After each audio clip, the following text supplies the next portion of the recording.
अंधाराला छेदित गेले शब्द स्वरांचे जे संचित,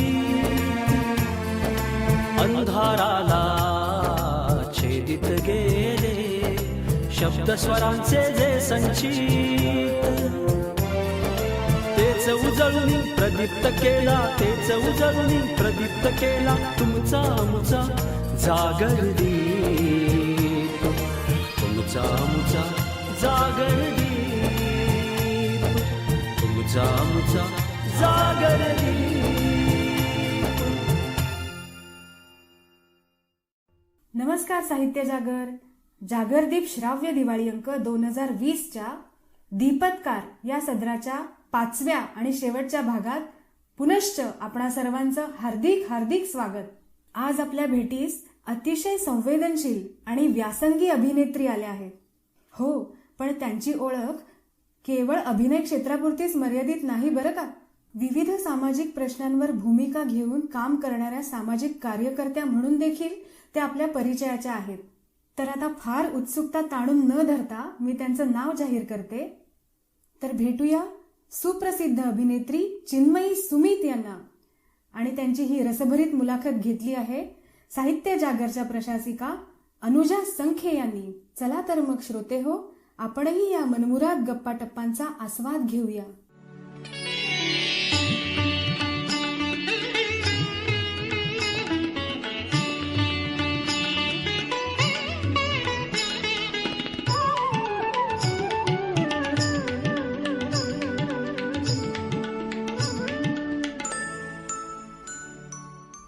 नमस्कार. साहित्य जागर प्रस्तुत जागरदीप श्राव्य दिवाळी अंकाच्या दीपत्कार सदरात मी अनुजा संखे घोडके आपल्या सर्वांचं मनापासून स्वागत करते. आज आपल्या खास पाहुण्या आहेत एक चोखंदळ अभिनेत्री, उत्तम गृहिणी आणि समाजाचं आपण काहीतरी देणं लागतो ही भावना सतत जपून काही ना काहीतरी करत राहणारी अशी अगदी आपलेपणाची भावना मनात रुजवणारी एक कलाकार अर्थात चिन्मयी सुमित. ताई, खूप खूप स्वागत साहित्य जागरच्या जागर दिवाळी अंकाच्या या मुलाखतीच्या सदरामध्ये. Thank you so much. ताई, ऍक्च्युली तुमच्याबद्दल म्हणजे माहिती घेत असताना किंवा असं शोधत असताना असं खूप जाणवत गेलं की फक्त अभिनय हे क्षेत्र म्हणजे याच्या पलीकडे जाऊन एक माणूस म्हणून तुमचं खूपच जास्त वावर आहे सगळीकडे, म्हणजे समाजाच्या सर्व स्तरांमध्ये. तर तुमच्याबद्दल माहिती घेताना असं आढळलं की औरंगाबादचं तुमचं लहानपण होतं, पण मग वडील तर IAS होते, म्हणजे IAS होते. तर त्यावेळी त्यांची होती. मग तुमच्या बालपणावर किंवा तुमच्या जडणघडणीवर या फिरतीचा किंवा सतत बदलत असलेल्या वातावरणाचा कसा परिणाम झाला? माझे वडील जरी IAS ऑफिसर असले तरी सुद्धा माझी आई ही मानसशास्त्रज्ञ आहे आणि ती मानसशास्त्र ह्या विषयाची विभाग प्रमुख होती औरंगाबादला. त्याच्यामुळे मुलींच्या म्हणजे आम्हा दोघींच्या, आम्ही दोघी बहिणी आहोत, आमच्या शिक्षणाच्या दृष्टिकोनातून तिने असं ठरवलं होतं की हेडक्वार्टर हे औरंगाबादच ठरवायचं. आणि माझी आई ही औरंगाबादच्या अपंग बालगृह, औरंगाबादचं अंधगृह आणि औरंगाबादचं त्यावेळेला डेफ अँड म्यूट स्कूल जी होती त्या शाळांची आई मानसशास्त्रज्ञ म्हणून काम करायची. त्याच्यामुळे जितका परिणाम आमच्या आयुष्यावरती आमच्या IAS असलेल्या वडिलांचा आहे तेवढाच संस्कार माझ्या आईचा आमच्या दोघींवरती आहे. त्याच्यामुळे मला असं वाटतं की समाजाचं आपण काहीतरी देणं लागतो ही भावना दोघांकडूनही आमच्यामध्ये रुजवली गेली. माझे वडील जे आहेत ते सतत ह्या गोष्टीचा पुनरुच्चार करत राहिले की ते अधिकारी नंतर आहेत आणि सामाजिक कार्यकर्ते आधी आहेत. त्याच्यामुळे आमचं असं टिपिकल IAS ऑफिसर्सच्या मुलांचं जसं बालपण असतं तसं आमचं बालपण नव्हतं. आमचं बालपण थोडंसं निराळं होतं. मी असं एका तुमच्या मुलाखतीमध्ये असं ऐकलं पण होतं की तुम्हाला टीव्ही वगैरे या सगळ्या गोष्टींपासून दूर ठेवलं होतं. मग ते कसं काय त्यावेळेला, म्हणजे आता आपल्याला मुलांना स्क्रीन टाइम कमी करण्यासाठी खूप कष्ट घ्यावे लागतात, तर ते तुमच्या लहानपणापासून तुम्ही टीव्ही पासून दूर नाही होता? नाही, दूर ठेवण्याचा प्रश्नच नव्हता. अगं, मी मराठवाड्यात माझं बालपण गेल्यामुळे मी 14 वर्षाची जेव्हा झाले तेव्हा मराठवाड्यात टेलिव्हिजन आला. ओ. त्याच्यामुळे दूर ठेवलं असं हेतुपुरस्सरपणे काही केलं नव्हतं. आम्ही हा दूर हा राहिलो हा. कारण टीव्ही नव्हताच आमच्या आयुष्यामध्ये. पण आम्ही पिक्चर्स ओके ओके. पण मग इनिशियल स्टेजला बालपणामध्ये लहानपणी वगैरे टीव्हीशी संपर्क तसा आला नाही. पण मग ज्या हो. वेळेला कार्यक्षेत्र निवडायचं झालं त्यावेळेला तो थेट टीव्हीशी संबंधित असं कार्यक्षेत्र निवडलं गेलं. म्हणजे हो. अभिनयाकडे कशा काय वळलात मग?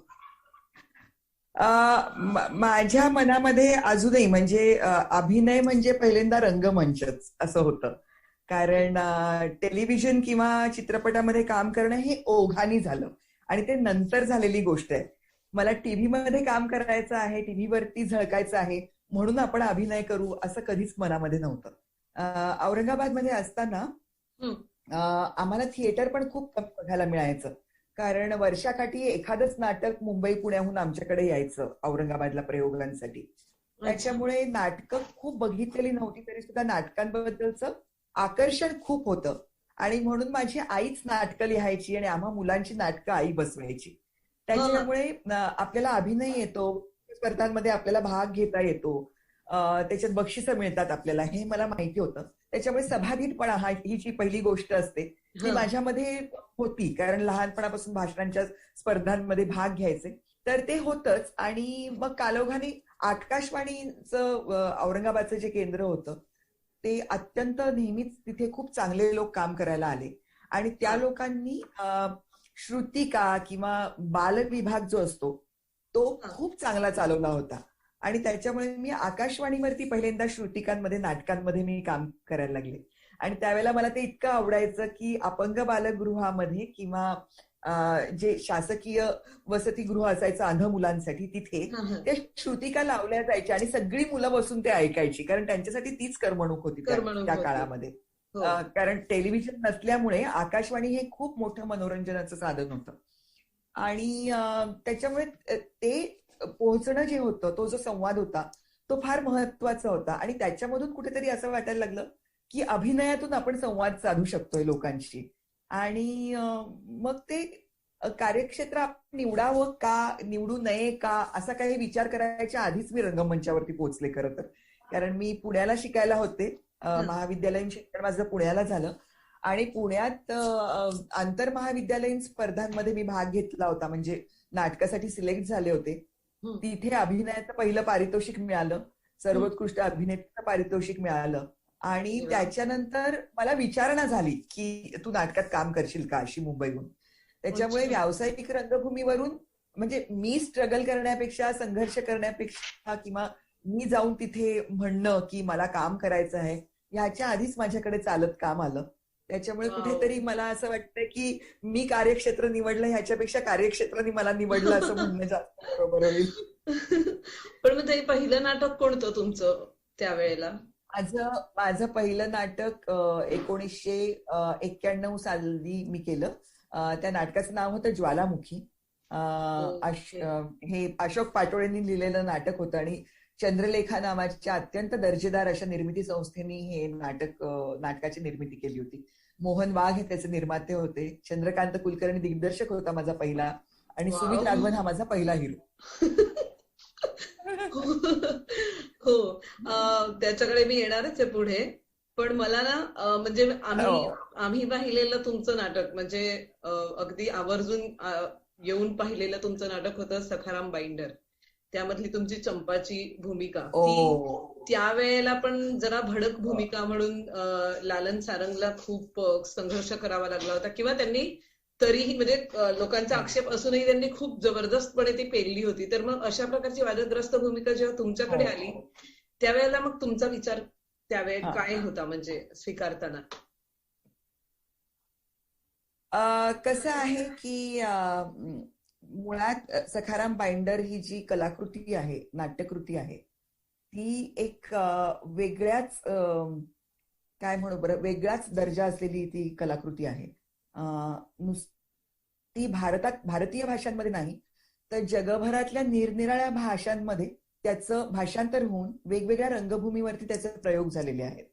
तर मला वाटतंय ह्या गेल्या 5 दशकातली सगळ्यात सर्वदूर पोहोचलेली अशी जी कलाकृती आहे त्याच्यामध्ये जर आपल्याला सहभागी व्हायला कोणीतरी विचारतं आहे तर हा सगळ्यात मोठा बहुमान होता. त्याच्यामुळे ती अवहेलण्याचा प्रश्नच नव्हता.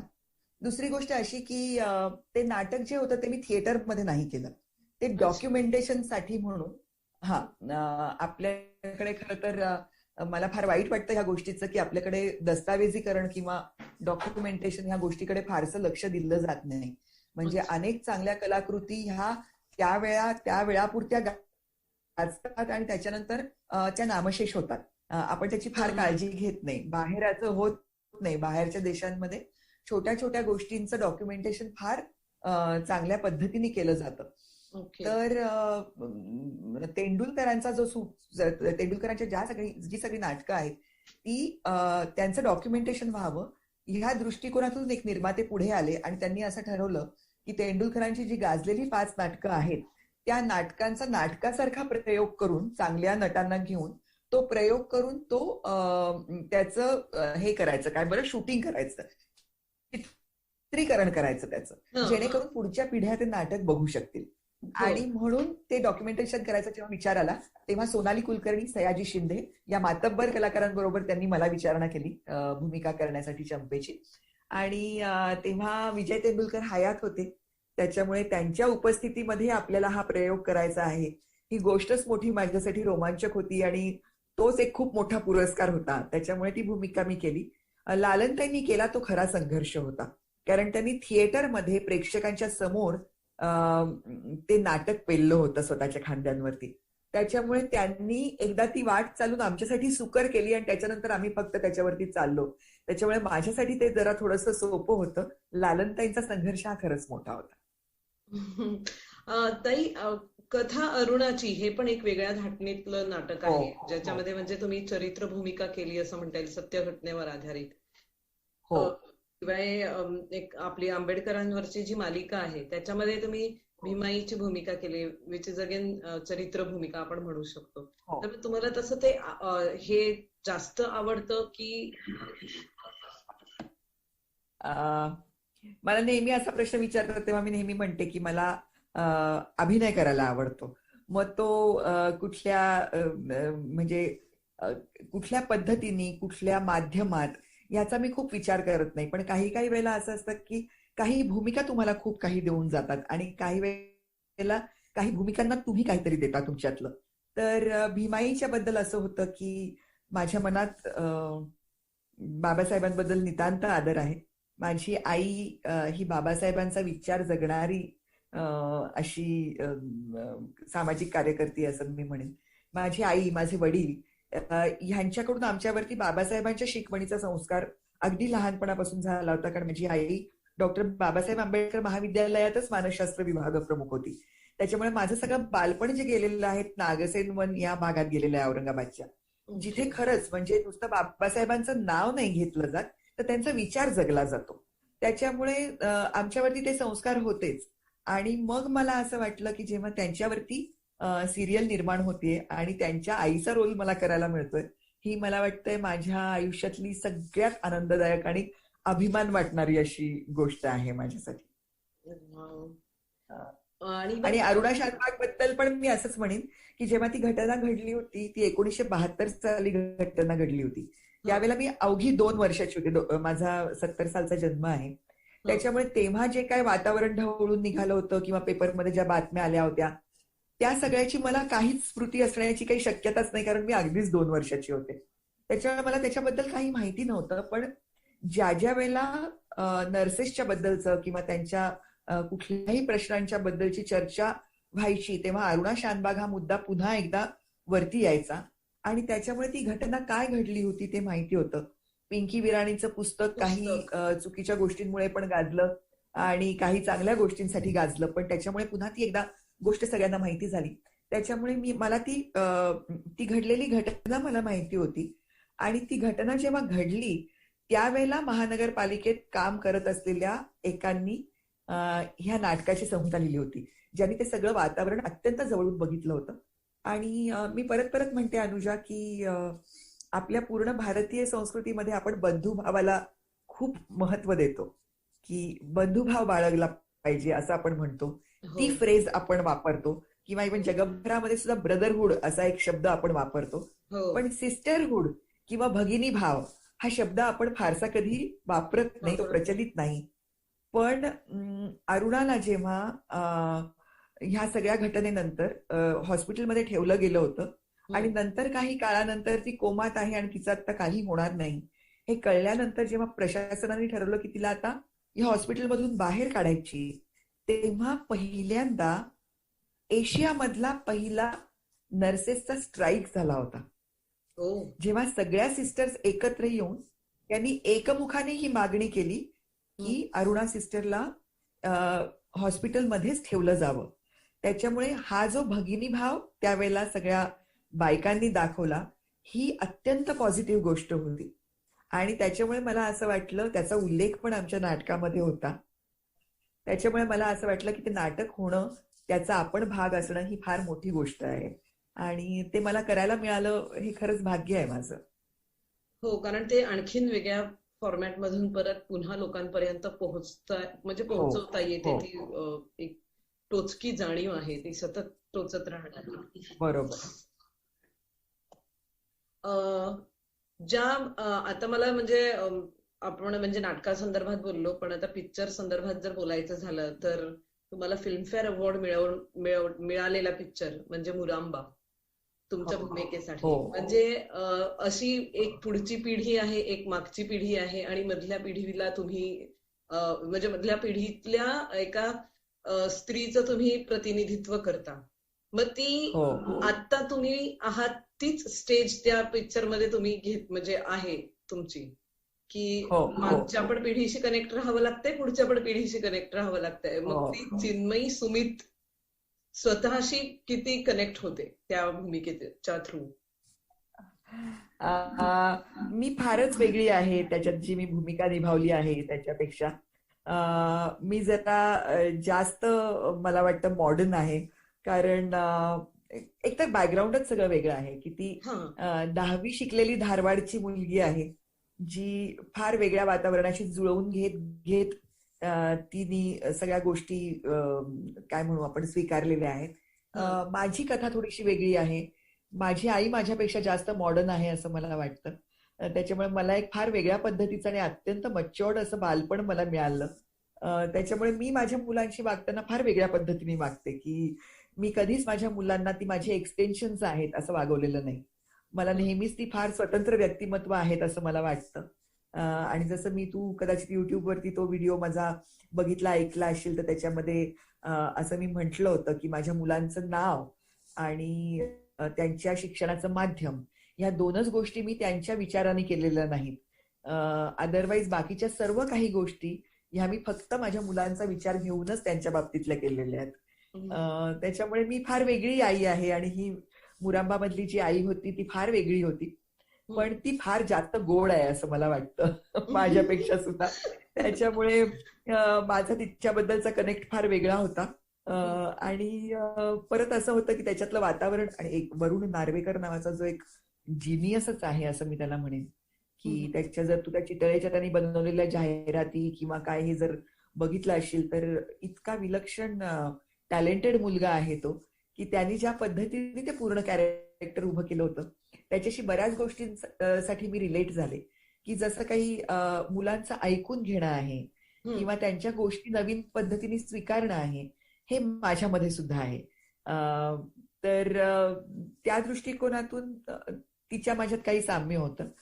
पण अदरवाईज मी फारच दंगा घालणारी आई आहे असं मला वाटतं. ती आई फार शांत होती. पण आता असा मुलांचा विषय आलाच आहे तर मग मला तुमचं आणि सुमित सरांच्या केमिस्ट्री बद्दल सांगा. म्हणजे ज्वालामुखीच्या हा ज्वालामुखीपासून आतापर्यंतच सांगा. नाही, ज्वालामुखीच्या वेळेला आमची साधी मैत्री सुद्धा नव्हती झाली. आम्ही अगदीच प्रोफेशनल को-आर्टिस्ट होतो आणि त्यात सुमित 19 प्रयोगानंतर नाटक सोडून गेला होता, कारण तो दुसरं एक फिल्म करायला म्हणून तो गेला होता. त्याच्यामुळे खरंच आमचा तेव्हा काही फार जास्त सहवास पण घडला नाही, मैत्री झाली नाही किंवा आमच्यामध्ये फार मोठा संवाद होता, अशातला काहीच भाग नव्हता. 2.5 वर्षांनी तो दुसरं एक नाटक करायला आला परत माझ्या बरोबर, फक्त एकच कारण नावाचं, आणि त्या नाटकाच्या दरम्यान मात्र मग आमची मैत्री झाली. आणि मग ते असं टिपिकल कादंबरीत सांगतात तसं मैत्रीचं रूपांतर प्रेमात झालं वगैरे, असं सगळं झालं. पण मला असं वाटतं की प्रेमापेक्षा जास्त मला असं वाटतं की तेव्हाही मित्रमैत्रीणच जास्त होतो आणि आत्ताही आम्ही मित्रमैत्रीणच जास्त होतो असं मला वाटतं. की आमचं काही काही गोष्टींच्या बद्दल प्रचंड एकमत असतं, म्हणजे इतकं की एकमेकांना सांगायलाही लागत नाही, इतकं आम्हाला माहिती असतं की आपण, म्हणजे सुमित ह्या बाबतीत काय रिॲक्शन देणार आहे ते मला माहिती असतं, त्याला माहिती असतं की मी अगदी त्याच्या विरुद्ध रिॲक्शन देणार आहे हे त्याला माहिती असतं. इतके आम्ही दोघे जण एकमेकांना आता माहिती झालेले आहोत. पण तरी सुद्धा कधीतरी एखाद्या मुद्द्यावरून आमच्या दोघांमध्ये प्रचंड मतभेद पण होतात. आमची काय म्हणू बरं, राजकारणाबद्दलची आमची दोघांची मतं आणि विचारसरणी ही अगदी पूर्ण विरोधात जाणारे आहेत. पण तरी सुद्धा आमच्यामध्ये एवढी मॅच्युरिटी आहे की आम्ही एकमेकांचं म्हणणं ऐकून घेऊ शकतो आणि एकमेकांच्या मताविषयी आदर बाळगू शकतो. हो, आणि कामाच्या बद्दल म्हणशील तर आम्हाला दोघांनी एकत्र काम करायला खूप आवडतं. आम्ही दोघे जे काम करतो एकमेकांशिवाय, म्हणजे तो करत असलेली फिल्म किंवा मी करत असलेली सिरियल, ह्याच्याबद्दल आम्ही खूप तटस्थपणे एकमेकांशी चर्चा करू शकतो, एकमेकांचं खूप कौतुक करू शकतो. असूया किंवा मत्सर ही गोष्ट बऱ्याच जे अभिनेता आणि अभिनेत्री अशी जी कपल्स आहेत त्यांच्यामध्ये खूपदा अशी लपून छपून पण येते. तसं आमच्या दोघांच्या बाबतीत झालं नाही, कारण आम्ही नवरा बायकोंच्या आधी आणि नवरा बायकोंच्या नंतर मित्र आहोत. ग्रेट, जबरदस्त. कारण मैत्री म्हणजे सतत आपल्या सोबत असणारा एक स्थायी भाव आहे असं वाटतं मला पण. हो. पण ताई, लग्न झालं आणि मग तुम्ही एक गृहिणीच्या भूमिकेत शिरलात अगदी पूर्णच. म्हणजे शक्यतो आपण असं म्हणू की आता मुलं झाल्यानंतर जास्तच, म्हणजे तुम्ही जवळजवळ ब्रेकच घेतला.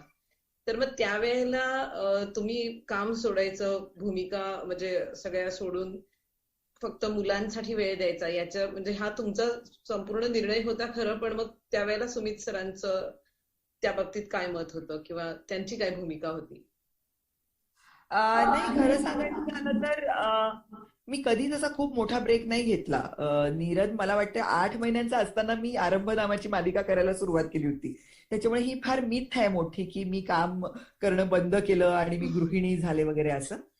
दिया नंतर मात्र मी असं केलं होतं. माझी दुसरी मुलगी जेव्हा आमच्या आयुष्यात आली त्याच्यानंतर मात्र मी थोडासा असा निर्णय घेतला होता, कारण दिया जेव्हा आली तेव्हा नीरद 3 वर्षाचा झाला होता. नीरदचं माध्यम ठरवायची गरज होती. आणि जेव्हा हा निर्णय घेतला की नीरदनी मराठी माध्यमात शिकायचं आहे, मराठी माध्यमात त्यांनी जावं, त्यावेळेला जेव्हा मी शाळेचं स्वरूप जेव्हा बघितलं, कांदिवलीला पायोनियर स्कूलमध्ये नीरद जायला लागला, इंग्लिश नावाच्या मराठी शाळेत जायला लागला जेव्हा नीरद, त्यावेळेला मला असं वाटलं की फक्त नीरदसाठी नाही तर नीरद बरोबर शिकणाऱ्या मुलांसाठी सुद्धा मला थोडासा वेळ द्यायला हवाय. आणि शैक्षणिक क्षेत्र आवडत होतं, लहान मुलं मला खूप आवडतात. त्याच्यामुळे मला असं झालं की मी रमले तिकडे, म्हणून मी इकडचं थोडंसं लक्ष थोडंसं काढून घेतलं. त्या भूमिका सोडून आता आपल्याला पूर्णपणे गृहिणी व्हायचंय आणि आपण काहीतरी फार मोठा त्याग करतोय असं मला त्याही वेळेला वाटलं नाही आणि आत्ताही मला वाटत नाही. उलट मुलांबरोबर वेळ घालवणं ही माझ्यासाठी एक खूप मोठी लक्झरी होती आणि ती लक्झरी मला घेऊ दिली सगळ्यांनी. ह्याच्याबद्दल खरंच मी त्यांची आभारी आहे, कारण खरंच सगळं असं होतं की मुंबईमध्ये राहताना कितीही तुम्ही पैसे मिळवले तरी कमीच पडतात, कारण खर्च खूप जास्त आहेत. एक लाईफस्टाईल तुम्ही जर ठरवून ठेवलीत तर कठीण होतं ती लाईफस्टाईल आता त्याच्यामध्ये ऑल्टरेशन्स करणं, थोड्या गोष्टी कमी करणं. पण त्यावेळेला मी त्याचं क्रेडिट पूर्णपणे सुमितला देईन की सुमितनी कुठलाही विचार न करता की स्वतःला काय आवडतंय काय आवडत नाही हे विचार न करता येतील त्या भूमिका तो करत गेला, कारण त्याला आर्थिकदृष्ट्या त्याला घर सावरायचं होतं. त्याच्यामुळे जर त्याग कुणी केला असेलच माझ्या घरी राहण्यामध्ये तर तो त्याग सुमितनी केलेला आहे, मी नाही केला. मी तर मजा केली मुलांबरोबर घरी राहून. आणि दुसरी गोष्ट अशी की आपण टेलिव्हिजनवरती दिसत राहणं किंवा भूमिका करणं म्हणजेच काम करतो असं नाही ना. तर त्या काळामध्ये मी माझं वाचन खूप वाढवलं, त्यावेळेला मी जास्त नाटकं बघितली, त्यावेळेला मी जास्त चित्रपट बघितले, त्याच्यामुळे अभिनेत्री म्हणून मी घडतच होते त्या काळामध्ये सुद्धा, असं मला वाटतं. हो. पण मग ते मग नातेवाईकांकडून किंवा तुमच्या मित्रमंडळींकडून किंवा इंडस्ट्रीमधून असं तुम्हाला म्हणजे मुलांना मराठी शाळेत घातल्याबद्दल काही बोललं गेलं किंवा असं काही वेगळे अनुभव असं काही आलं होतं? कारण आजही म्हणजे मी जेव्हा विचार करत होते की मराठी शाळेमध्ये घालायचं, तर मला इतका विरोध झाला की मग मला तो शेवटी माझा निर्णय मागे घ्यावा लागला काही अंशी. तर म्हणजे हे आज पण आहे. मला वाटतंय काय आहे ना, की आपला विचार पूर्ण होणं ह्याची फार गरज असते, की मी का करते आहे हे मला पहिल्यांदा माहिती पाहिजे. आणि जर आपली कारणं आपल्याला पूर्णपणे जर पटली असली तर नाही लागत कुठल्याही अंशी, कितीही अंशी कुठला निर्णय मागे घ्यायला, असं मला वाटतं. माझी आई मानसशास्त्रज्ञ होती, त्याच्यामुळे मी जे काय केलं ते तिच्याशीही मी बोलले होते की आई काय करावं. म्हणजे मला असं वाटतं की माझ्या मुलांनी मराठी शाळेमध्ये जावं. आणि नॅचरली सुमित मराठी माध्यमात शिकलेला नाही. सुमितचे वडील तमिळ आहेत, आई कर्नाटकातली आहे. आणि त्याच्यामुळे सुमित इंग्लिश माध्यमात शिकलेला होता. आणि सुमितचा जो मोठा भाऊ आहे, जो 7 वर्षांनी मोठा आहे, तो मात्र मराठी शाळेत शिकला होता. तो बालमोहन मध्ये शिकला होता. आणि तो सुमित इतकंच उत्तम इंग्लिश बोलतो. तर आता हे कळल्यानंतर आईनी मला, आमच्याकडे पण पद्धत अशी आहे की आई म्हणते म्हणून हे करायचं, बाबा म्हणतात म्हणून हे करायचं, ही पद्धतच नव्हती कधी. तर आईचं मत हे आहे, वडिलांचं मत हे आहे, तुझं हे मत आहे, आता ह्याच्यानंतर थोडंसं ह्याच्याबद्दल वाच, आणखीन 4 लोकांशी बोल आणि त्याच्यानंतर निर्णय घे, असं सांगितलं जायचं. त्याच्यामुळे आईनी सगळ्या जगभरातला जो रिसर्च आहे तो माझ्या समोर ठेवला होता. एक भारत सोडला तर दुसऱ्या कुठल्याही देशांमध्ये मुलं इंग्लिशमध्ये नाही शिकत आहे ग. ओके. म्हणजे भारत जाऊ देत, महाराष्ट्रामध्येच हे जरा जास्त हे आहे की नाही मराठी माध्यमाच्या शाळा बंद पडतात आणि त्याच्यासाठी आज आम्हाला चळवळ करायला लागते. ही खूप दुर्दैवी गोष्ट आहे. म्हणजे आपण असं म्हणतो की मूल जेव्हा शाळेमध्ये शिकायला लागतं तेव्हा, म्हणजे आता जर ते आधीच इंग्लिशमध्ये शिकलं तर त्याला पुढे जाऊन 11वी-12वीत त्याला प्रॉब्लेम होणार नाही. म्हणून आपण आज त्याच्यावरती ओझं टाकतो. आत्ता जो त्याच्या मनावरती ताण येणार आहे की तू पटकन घरामध्ये त्याला म्हणतेस हात धुवून ये, खाली बस, तोंड उघड, मोठा आ कर, हे सगळी तुझी भाषा जी आहे ती त्याला कळते. आणि त्या इन्स्ट्रक्शन्स पण त्याला कळतात, त्या संकल्पना पण त्याला कळतात. तू आ कर असं म्हटल्यानंतर तो तुझ्याकडे बघत बसत नाही की आता मला नक्की काय करायचंय, कारण त्याला माहिती आहे आ कर म्हणजे काय करते. पण जेव्हा शाळेमध्ये त्याला म्हणतात की ओपन युअर माउथ वाईड, तर त्याला आधी इंग्लिश शिकायला लागतं, मग त्याला ती संकल्पना कळायला लागते आणि मग तो ती कृती करतो. ह्याच्यामध्ये त्या मुलाच्या मनावर जो ताण येतो, तो ताण तो मुलगा आता तुला बोलून दाखवणार नाहीये. त्याच्यामुळे आपल्याला असं वाटतं की तो ताणच नाहीये त्याच्या मनावरती. पण जर मुलगा पहिल्यांदा मातृभाषेत शिकला, संकल्पना त्याला कळल्या, त्याला भाषाही आली, त्याच्याच बरोबरीने तो थोड्या दिवसांनी इंग्लिशही शिकेल. आणि इंग्लिश शिकल्यानंतर जेव्हा तो 11वी-12वीत जाईल तेव्हा त्याचं तन, त्याचं मन, ह्या सगळ्या गोष्टी ताण स्वीकारायला तयार झालेलं असतं. होईल, थोडासा त्रास होईल, पण तरी सुद्धा तोपर्यंत त्याचा विकास पूर्ण झालेला असतो, डेव्हलपमेंट पूर्ण झालेली असते. त्याच्यामुळे ह्याच्याच बद्दल ना आपल्याला फारसं माहिती नसतं आणि आपण पण कष्ट घेत नाही फारसे. कारण आपल्याला त्याचा जो बागुलबुवा दाखवला जातो की नंतर त्या मुलाला प्रॉब्लेम्स होतील, ह्याचा जो बागुलबुवा दाखवला जातो आपल्याला, त्याला आपण पण कुठेतरी घाबरतो आणि मग आपण शरण जातो या गोष्टीला. तर ते माझ्या बाबतीत झालं नाही. झालं ना की घरातले काही नातेवाईक, माझे सासू सासरे पण थोडेसे नाराज होते मी मराठीत घातलं मुलांना म्हटल्यानंतर. सासूबाई जवळजवळ 15 दिवस माझ्याशी थोड्याशा बोलल्या नव्हत्या माझ्याशी, पण मला माहिती होतं की त्याच्यानंतर त्यांना हे आवडणार आहे ते. कारण ही एकच छोटीशी गोष्ट होती जी त्यांना आता पटत नाहीये, पण ती त्यांना नंतर पटणार आहे. आणि त्याच्यासाठी त्यांनी काही मला, मी दुष्ट आहे, मी वाईट आहे किंवा मी कमी अकलेची आहे असं कुठलंही लेबल त्यांनी मला केलेलं नव्हतं. पण थोडासा वेळ लागला. आणि आज असं आहे की माझा मुलगा मोठा नीरज हा पियानो वाजवतो, तो सॉन्ग रायटर आहे, तो इंग्लिशमध्ये गाणी लिहितो. आणि त्याच्या ज्या सगळ्या परीक्षा आहेत त्या लंडन म्युझिक कॉलेजच्या त्यांनी परीक्षा दिलेल्या आहेत, त्या ऑब्व्हियसली त्याला इंग्लिशमध्येच द्यायला लागल्यात आणि त्याला कुठेच कधीच प्रॉब्लेम नाही आला. सगळे लोक मला असं म्हणतात की तुम्ही किती मोठं धाडस केलं मराठी माध्यमात घालून. मला तर उलट वाटतं की जे लोक आपल्या मुलांना इंग्लिश शाळांमध्ये पाठवतात त्यांचं धाडस जास्त मोठं आहे. तुम्ही खर्च करायची जास्त तयारी दाखवता, किंवा काय बरं एक वेगळ्या वातावरणात मुलाला पाठवायचा प्रयत्न करता. मला वाटतं मी धाडसी नव्हते, मी जास्त नैसर्गिक होते. वाव. अं, हे खूप छान आहे. म्हणजे नैसर्गिक होते असं तुम्ही म्हणता ना, ते मला जास्त छान वाटलं. कारण हो. आपल्या भाषेतून आपण शिकणं हे, कारण मी माझ्यावरून पण समजू शकते, कारण आम्ही मराठी मीडियम मधून शिकलो, पण आता त्याने काही फरक पडत नाहीये. म्हणजे ना आता पडला ना कॉलेजमध्ये पडला, नाही कधी पडला असं हे आपल्याशी कनेक्ट करून बघता येतंय. पण खरंय. नाही, मग आता ही गोष्ट चळवळ म्हणून करताना, म्हणजे इतर लोकांना उद्युक्त करायला, मराठी मीडियम मध्ये मुलांना जाऊ देत, मराठी माध्यमांमध्ये घाला, तर हे तुम्ही कधी ठरवलं आणि याच्यासाठी काम कसं सुरू केलं? ते पण ओघाओघानच झालं. माझ्या बाबतीच्या सगळ्या चांगल्या गोष्टी ह्या ओघाओघाने आणि योगायोगाने घडल्यात तसं मला वाटतं. तेही असं झालं होतं की दीपक पवार नावाचे माझे मित्र आहेत, स्नेही आहेत माझे, आणि माझे त्यांच्या बरोबर मी काम करते. तर त्यांनी मराठी, शासनामध्ये मराठी वापरली जावी आणि वापरली जात नाही ह्याच्याबद्दल ते लोक काम करत होते. मराठी भाषा अभ्यास केंद्र म्हणून त्यांचं केंद्र आहे, आणि त्या संस्थेतर्फे तर बरंच मोठं काम करतात. आणि त्यांचं एक प्रदर्शन होतं, त्या प्रदर्शनाला त्यांनी मला बोलवलं होतं. आणि ते प्रदर्शन जेव्हा मी बघायला गेले होते त्यावेळेला त्यांनी हेच माझं क्वालिफिकेशन त्यांनी ठरवलं होतं की यांची मुलं मराठी माध्यमात शिकलेली आहेत, त्याच्यामुळे यांना बोलवूया. त्याच्यामुळे मला असं वाटतं की माझ्या मुलांमुळेच मला हे काम करण्याची संधी मिळाली. आणि तिथे जाऊन जे काही मी बोलले, जो काही संवाद साधला, जे काही भाषण केलं, त्याच्यावरून त्यांना असं वाटलं की मराठी शाळांसाठी आम्ही जे काम करतोय, तर आमच्या मंचावरती तुम्ही याल का आमच्या पालकांशी बोलायला. तर मी तशी त्यांच्याकडे एका त्यांच्या संमेलनासाठी मी गेले होते. आणि त्यावेळेला जेव्हा मी गेले होते त्याच वेळेला ते म्हणाले की मला असं वाटतं की तुम्ही मराठी शाळांच्या सदिच्छा दूत म्हणून काम करावं आमच्या बरोबर. आणि हा शब्द इतका सुंदर आहे, सदिच्छा दूत, की मराठीबद्दल माझ्या मनामध्ये कृतज्ञता आहे.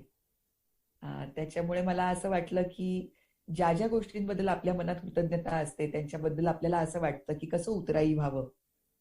तर मला असं वाटतं की मराठीबद्दलची माझी कृतज्ञता दाखवण्याची ही संधी मला ह्या माध्यमातून मिळाली, आणि म्हणून मग मी सदिच्छा दूत म्हणून त्यांच्या बरोबर गेली जवळजवळ 7 वर्ष काम करते आता. वाव. आणि पण ताई, मग तुमचं म्हणजे तुमच्याबद्दल मी जेव्हा वाचत होते ना फेसबुकवर, त्यावेळेला मला आधार सामाजिक संस्थेबद्दल समजलं की तुम्ही रत्नागिरीतल्या मुलांसाठी, म्हणजे जी मुलं शाळेत जाऊ शकत नाहीयेत किंवा शाळांना मान्यताच मिळत नाहीयेत, अशा मुलांसाठी तुम्ही हो. काम करताय. तर मला त्याबद्दल सांगा ना जरा. ही एक पर्टिक्युलर शाळा, म्हणजे त्या ज्या काही बऱ्याच शाळा आहेत त्यांच्यामधली ही एक शाळा आहे. हं. असं झालेलं आहे की एक बृहद आराखडा मंजूर केला गेला होता शासनाकडून, की ओके. ज्याच्यामध्ये या सर्व शाळा ज्या आहेत, ज्या पहिल्यांदा कुणीतरी ते इन्फ्रास्ट्रक्चर तयार करून सुरू केलेल्या आहेत, त्यांना बृहद आराखड्यामध्ये मान्यता मिळणार होती. आणि म्हणून बऱ्याच लोकांनी एकत्र येऊन आपल्याकडे शाळा सुरू केल्या, स्वतःची पदरमोड करून त्यांनी ह्या शाळा सुरू केल्या. पण नंतर मात्र जसं सरकार बदललं, त्यानुसार तो निर्णय जो होता तो रद्दबातल ठरला. आणि त्याच्यामुळे आता ह्या सगळ्या ज्या शाळा आहेत हं. त्यांना स्वयं अर्थसहाय्यातून त्यांनी ह्या शाळा चालू ठेवाव्यात, असं शासनाचं म्हणणं आहे.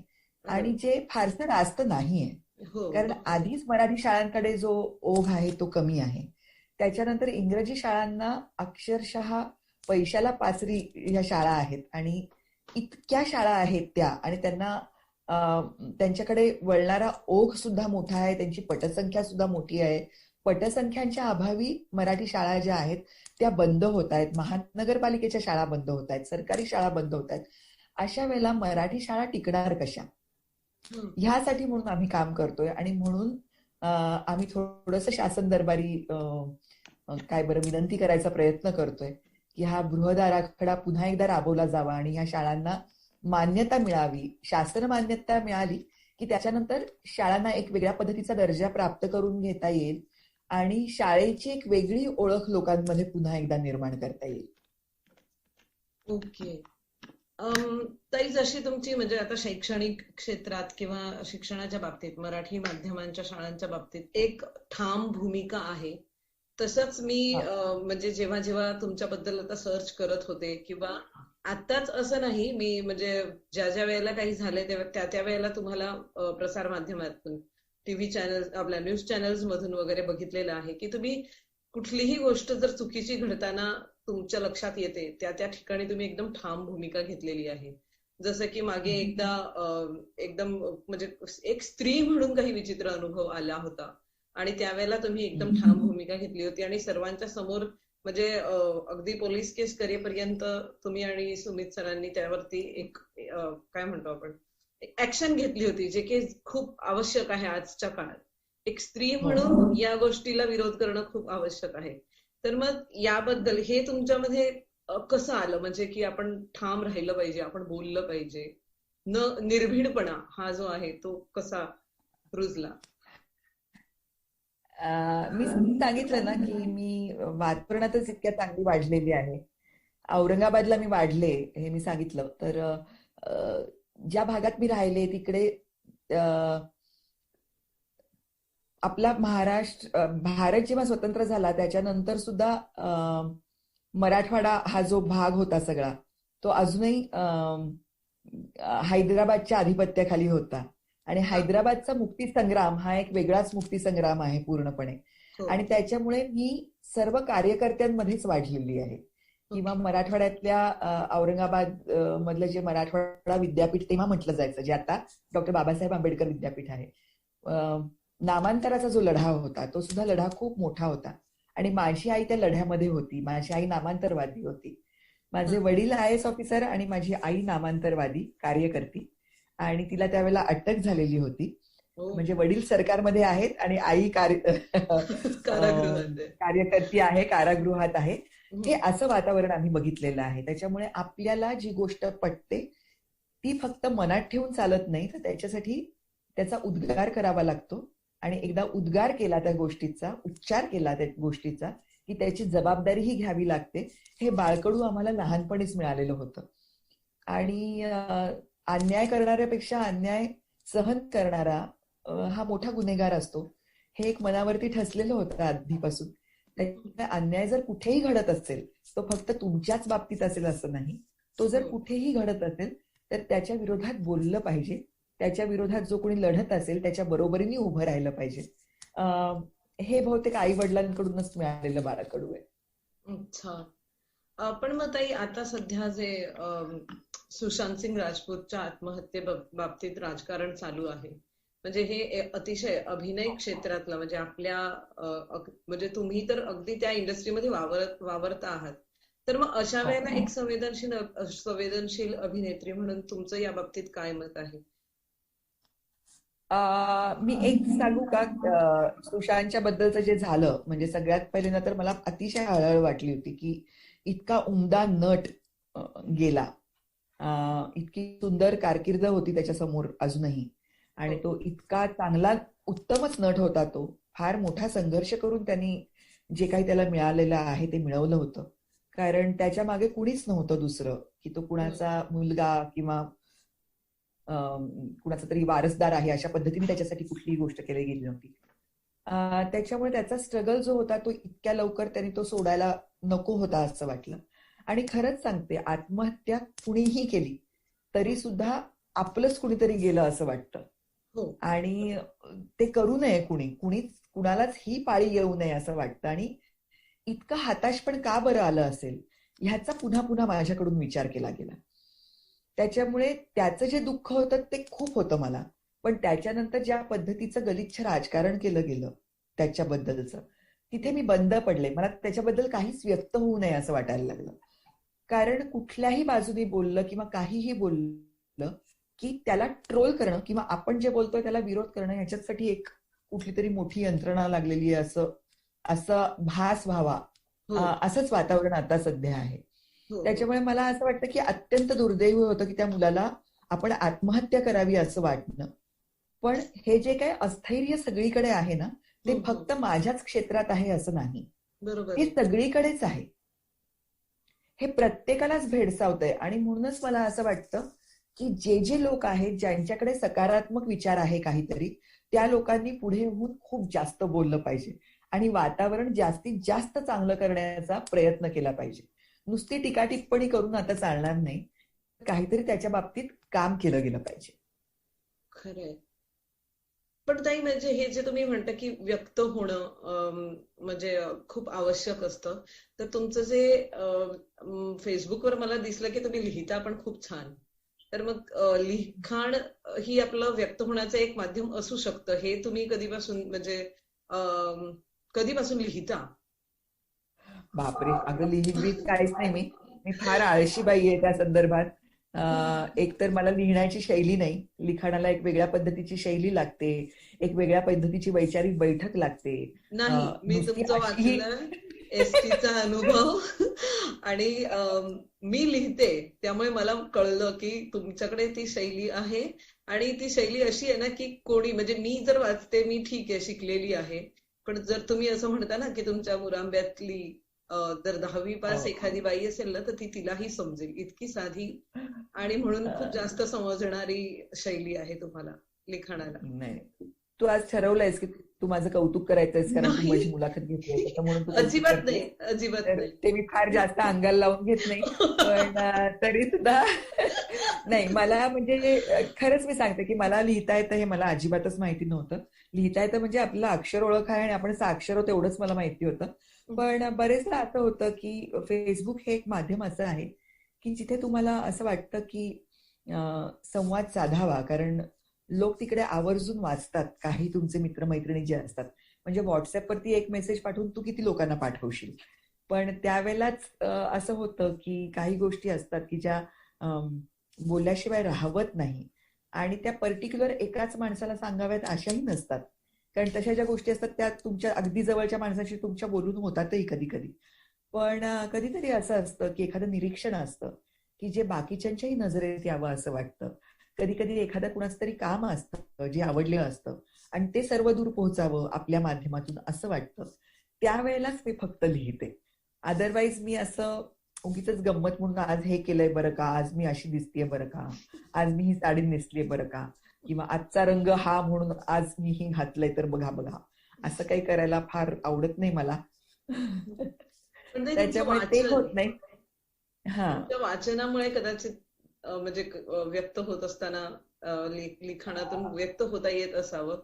पण तुमच्या वाचनाचं एक, म्हणजे मी बघितलं होतं की तुम्हाला वाचन म्हणजे एक छंद म्हणा किंवा हो. खूप जवळ, म्हणजे अभिनय नंतर वाचन असं काहीतरी असावं, इतकं तुम्ही त्याबद्दल भरभरून बोलता. हो, नाही अगं आता कसं होतं ना की आपली लाईफस्टाईल असते ना, एक जीवनाची शैली असते ना एक, तर हम्म. त्याच्यामध्ये काही गोष्टी असतातच तुमच्या की म्हणजे असं आपण म्हणतो ना की अरे आम्ही कोकणातला आहे ना त्याच्यामुळे मी भात खूप खातो, असं आपण म्हणतो ना की आम्ही भात खाऊ लोक आहोत. माझं पोळीशिवाय जमतच नाही. हो. मी अगदी कम्प्लिटली नॉन व्हेजिटेरियन आहे, मला रोज नॉनव्हेज दिलं तरी चालतं.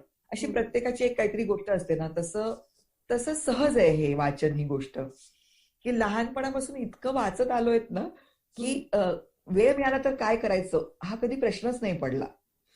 की वेळ मिळतोय तर वाचायचंच आणि वाचायसाठी वेळ काढायचा, हे इतकं रुजलंय मनामध्ये की नाही म्हणजे दिवसाकाठी जर काही वाचलंच नाही आज 4 अक्षरं तर त्याच्याशिवाय दिवस आला होता आपल्या आयुष्यात असं वाटतच नाही. Wow, great. तरी पण मग आता ह्या लॉकडाऊनच्या काळात पण तुमचं अभिवाचनाचे कार्यक्रम बघितले फेसबुकवरती. हो, आणि हो, आमच्या बाबतीत असं आहे ना की म्हणजे वाचनाची भूक भागवणं म्हणजे कोणीतरी आपल्याला वाचून दाखवणं, म्हणजे ऐकणं. हो, म्हणजे जर हो. तुम्ही वाचलात तर मी ऐकणार, तेच माझं वाचन होणार. तर मग तुमचा म्हणजे तो अनुभव कसा होता अभिवाचनाचा? कारण आपण स्वतः पुरतं वाचणं आणि कोणाला तरी वाचून दाखवणं, हे या दोन्ही गोष्टी खूप वेगळ्या आहेत. मला वाटतं तुम्ही सानिया भालेरावचं पुस्तक पण एका ऍप साठी वाचलं होतं, हो, तिचे लेख मला वाचले होते. हो, बिघडवणाऱ्या चित्रपट. चित्रपट. हो, हो. नाही ते ते विलक्षण आहेत हे सगळे अभिवाचनाचे अनुभव. एक काय होतं माहितीये का, म्हणजे मला पिक्चर पाहायला जास्त आवडतो की मला पुस्तक वाचायला जास्त आवडतं असं जर कोणी विचारलं तर मला खूपदा माझं उत्तर असतं की मला पुस्तक वाचायला जास्त आवडतं. कारण पुस्तक जेव्हा तुम्ही वाचता तेव्हा तुमचं इमॅजिनेशन असतं आणि कल्पनाशक्तीला काय किती धुमारे फुटू शकतात आणि लिमिटलेस असतं ते. जेव्हा चित्रपट दाखवतो तेव्हा ते एका चौकटीत आपल्याला दाखवतं की म्हणजे पदार्थांचा दरवळ सुटला होता असं जर म्हटलं तर तू कुठले कुठले पदार्थ इमॅजिन करशील ना, जे जे तुला आवडतात ते सगळे तू इमॅजिन करतेस आणि त्याचा वास यायला लागतो तुला. हो. पण जेव्हा चित्रपटामध्ये तुला दाखवतात की हा तिकडे फक्त लाडूच आणि अनारसाच ठेवलेला आहे असं तुला सांगितलं की तुझ्यावरती ते एक दडपण येतं ना की तुला दडपण, त्याचाच हो. वास यायला पाहिजे असतं हो. आणि एका चौकटीत तुला ठेवलं जातं. हो. तर ते होत नाही. त्याच्यामुळे पुस्तकं जी असतात ती तुम्हाला जास्त मुक्त करतात असं मला वाटतं आणि म्हणून मला वाचायला जास्त आवडतं आणि तुमच्या थ्रू जर दुसरं कोणीतरी वाचत असेल तर त्याच्या इतका आनंदच नाही दुसरा ना. कारण म्हणजे तुम्ही त्या कल्पनाशक्तीला तुमच्या आवाजाची जोड देता असं मला वाटतं. त्याच्यामुळे मला अभिवाचन हा प्रकार खूप मनापासून आवडतो आणि पण मग ताई आता आणखीन असं म्हणजे काही अभिवाचन वगैरे करायचं मनात आहे म्हणजे पुस्तकं वाचून अगं काय होते माहितीये का, माझं मी तुला सांगितलं तसं मी एक अत्यंत आळशी बाई आहे. त्याच्यामुळे स्वतः काहीतरी निर्माण करण्यामध्ये मला काहीच इंटरेस्ट नाहीये. मला कुणीतरी कामाला लावलं तर मी काम करते. मी स्वतःहून उठून झडझडून काम करीन अशी बाईच नाहीये. मी भयंकर आळशी आहे. मग त्याच्यामुळे जर मला आम्ही कुणीतरी सांगितलं आम्ही की आमचा हा प्रकल्प आहे आम्ही तुमच्यासाठी संधी निर्माण करू शकतो ताई. करा मग तुम्ही माझ्यासाठी संधी निर्माण करा, मला संधी द्या, मग मी काम करेन. नाही पण आता माझी एक मैत्रीण आहे जी माझी कॉलेज पासूनची मैत्रीण आहे, आशिनी शिंगटे नावाची. तिने एक स्वतः खूप सुंदर नाटक लिहिलंय आणि ते नाटक जे तिने त्याचं मंचन पण केलं, तिने त्याचे प्रयोग पण केले. पण आता तिला या लॉकडाऊनच्या काळामध्ये तिला अशी विचारणा झाली की तू या नाटकाचं अभिवाचन कर असं. तर त्याच्यामुळे तिच्यासाठी मी तो एक प्रकल्प करते आहे की तिच्या नाटकाचं मी अभिवाचन करणार आहे. त्याच्यामुळे अशा काही छोट्या छोट्या गोष्टी मी करत असते, मित्रमैत्रिणींसाठी करत असते, आपल्या सुहृदांसाठी करत असते. पण त्याला काम असं म्हणता येणार नाही. मी ते अत्यंत प्रामाणिकपणे करते. पण असा सध्या तरी माझ्या डोक्यात मी स्वतःहून करावा असा कुठला प्रोजेक्ट नाहीये. अच्छा. पण मग ताई मग आता तुमचं नवीन शूटिंग वगैरे चालू असतं म्हणजे नवीन आता काही चित्रपट येतोय, सिरियल येते, काय सध्या नवीन येणार आहे आम्हाला भेटायला? सध्या तर आता सगळं असं आहे, वातावरण इतकं अस्थिर आहे ना सध्या की खरंच सांगते की प्रत्येक वेळेला सांगलीला शूटिंगला जाताना मी 12 दिवस शूटिंगला जाते. 12 दिवसांमधले साधारण 10 दिवस तरी मी शूटिंग करत असते. पण आत्ताचं जे हे अस्थैर्य आहे त्याच्यामध्ये अजूनही पूर्णपणे सगळं त्याच दमानी काम सुरू झालेलं नाहीये. चित्रपटांचं तर चित्रीकरण अजूनही तसं शिथिलच आहे ठेवलेलं सगळ्या गोष्टी. कारण चित्रपट जर करायचा तर तो प्रदर्शित व्हायला चित्रपटगृह तरी पाहिजेत. म्हणजे ते कधी सुरू होणार याच्याबद्दल इतकी अनिश्चितता आहे की त्याच्यामुळे सध्या ते काम चालू नाहीये. नाटकं तर सध्या बंदच आहेत, थिएटर्स बंद असल्यामुळे कुठल्या नाटकांच्या रिहर्सल्स चालू नाहीयेत. त्याच्यामुळे आता जीव झाला येडापिसा ही जी मालिका आहे जी अत्यंत पॉप्युलर आहे त्या मालिकेचं चित्रीकरण याच्या व्यतिरिक्त मी दुसरं अजून काही करत नाहीये. आत्याबाई हो. त्याच्यामुळे तेच आता सध्या चालू आहे आणि मला वाटतं की तेवढं पुरेसं आहे सध्या तरी. ताई पण तुम्ही मगाशी म्हणजे आपण बोलताना अभिवाचनाचा उल्लेख केला तर तुमच्याकडून एखादी कविता किंवा काही एखादा भाग वाचून ऐकायला मिळेल का आत्ता? नक्की. ही एक कविता कुसुमाग्रजांची. कवितेचं नाव आहे नाही. काही बोलायाचे आहे पण बोलणार नाही. काही बोलायाचे आहे पण बोलणार नाही. देवळाच्या दारामध्ये भक्ती तोलणार नाही. देवळाच्या दारामध्ये भक्ती तोलणार नाही. माझ्या अंतरात गंध कल्पकुसुमांचा दाटे. माझ्या अंतरात गंध कल्पकुसुमांचा दाटे. पण पाकळी तयाची कधी फुलणार नाही. काही बोलायाचे आहे पण बोलणार नाही. नक्षत्रांच्या गावातले मला गवसले गुज. नक्षत्रांच्या गावातले मला गवसले गुज, परी अक्षरांचा संग त्याला मिळणार नाही. परी अक्षरांचा संग त्याला मिळणार नाही. क्या काही बात, बोलायाचे क्या बात. आहे पण बोलणार नाही. दूर दूर बंदरात उभे एक गलबत रुपेरी. दूर बंदरात उभे एक गलबत रुपेरी. त्याचा कोश किनाऱ्यास कधी लाभणार नाही. काही वा, बोलायचे आहे पण बोलणार नाही. तुझ्या कृपा कटाक्षाने झालो वणव्याचा धनी. तुझ्या कृपा कटाक्षाने झालो वणव्याचा धनी. त्याच्या निखाऱ्यात कधी तुला जाळणार नाही. त्याच्या निखाऱ्यात कधी वा, वा, वा, तुला जाळणार नाही. काही बोलायाचे आहे पण बोलणार नाही. देवळाच्या दारामध्ये भक्ती तोलणार नाही. काही बोलायाचे आहे पण बोलणार नाही. खरंच खूप सुंदर. खरं तर गाणं म्हणून हे जास्त आमच्या परिचयाचं आहे, पण एका कवितेच्या स्वरूपात हे ऐकणं म्हणजे अतिशय जबरदस्त अनुभव होता. आणि खरंच ताई, तुम्ही पण खूप छान गाता. यावरून एवढं तर निश्चित की तुम्ही अभिवाचन म्हणजे आम्ही तर ऐकलंच आहे फेसबुकवर, पण जर तुम्ही केलं आमच्यासाठी आणखीन, तर तेही आम्हाला त्याचा लाभ घ्यायला खरंच खूप आवडेल. तुम्ही सजेस्ट करा मला की तुम्हाला हे वाचायला आवडेल, मग ते आपण वाचू. नक्की नक्की. हो. ओके. चिन्मयताई, खूप खूप धन्यवाद. तुमच्या व्यस्त कार्यक्रमातून तुम्ही खूप वेळ काढून म्हणजे माझ्याशी किंवा साहित्य जागरच्या सर्व सदस्यांशी गप्पा मारायला आज उपलब्ध झालात. खरं तर पहिल्या फोन पासूनच मला असं एकदम वाटलं की आवाजातून जे म्हणजे पोचू शकतं किंवा जो आपलेपणा मिळू शकतो एखाद्याला भेटण्याआधी, त्याच्या आवाजातून जेवढा आपलेपणा वाटू शकतो तेवढा तुमच्याशी बोलताना वाटला. म्हणजे कुठेही असं ना पहिल्या फोनला जाणवलं ना आत्ता पूर्ण इतका वेळ आपण गप्पा मारतोय तरीही असं अजिबात मला कुठेच जाणवलं नाही की मी एखाद्या वलयांकित अभिनेत्रीशी बोलते. आणि मला असं वाटतं की एक माणूस म्हणून किंवा जे आपलेपणा म्हणून जो असतो माणसामधला, तो आवाजाच्या थ्रू जितका पोचू शकतो तितका तुमच्या आवाजातून नेहमी पोचलाय आतापर्यंत. त्याचा मला खूप आनंद आहे. आणि मला खूप आनंद झाला की साहित्य जागरच्या विनंतीला मान देऊन तुम्ही आज उपलब्ध झालात आमच्यासाठी.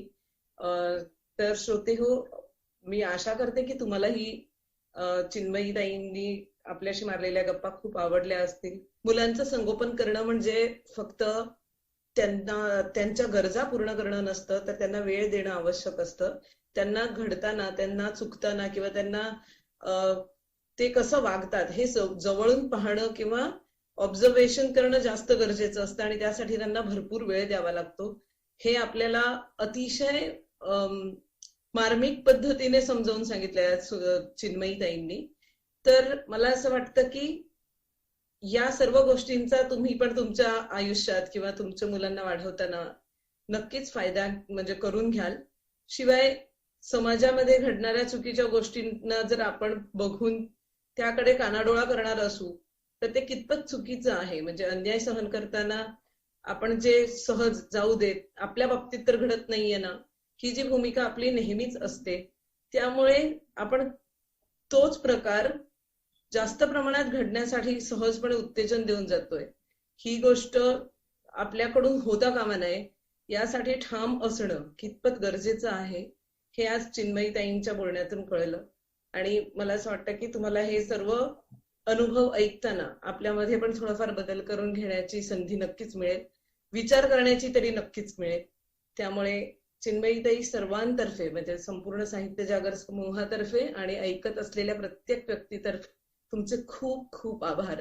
धन्यवाद. आणि साहित्य जागरचे जेवढे काही सदस्य आहेत जे ही मुलाखत ऐकणार आहेत, अनुभवणार आहेत, त्या सर्वांना दिवाळीचं शुभचिंतन. आणि नुसती दिवाळीच नाही तर मला वाटतं आता येणारं सगळंच आयुष्य आपलं निरामय जावो आणि कुठल्याही भीतीच्या दडपणाखाली न राहता जावो अशी मी सगळ्यांना सदिच्छा व्यक्त करते आणि धन्यवाद.